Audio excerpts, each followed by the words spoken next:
আপনি কি জানেন, কারো মৃত্যুর পর তার নামে সাদকা দিলে সেই সওয়াব মৃত ব্যক্তির রূহ পায়।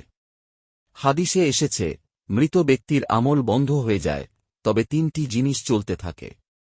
একটি হল সদকায়ে জারিয়া। তাই আপনার প্রিয়জনের নামে আজই একটি সাদকা করুন। সদকা বলতে 101 টাকার দান বা কোটি টাকা দান করাকে বলে না।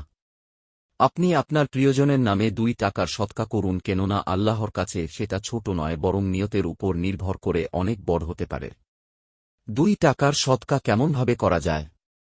মসজিদের দানবাক্সে ফেলা, আল্লাহর ঘরে সদকা দেওয়া, গরিব বৃদ্ধ বা পথশিশুকে দেওয়া, খাবার বা পানির জন্য 1 বোতল পানি বা চা খাওয়ানো, খুব ছোট কিন্তু বরকতময়, কারো হুজুর বা ছাত্রকে দেওয়া, ইলমের পথে সাহায্য, অনলাইন সাদকা।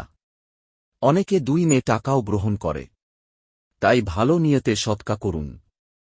ভিডিও ভালো লাগলে সাবস্ক্রাইব করো, নতুন ইসলামিক টিপস পেতে থাকো ইনশাআল্লাহ।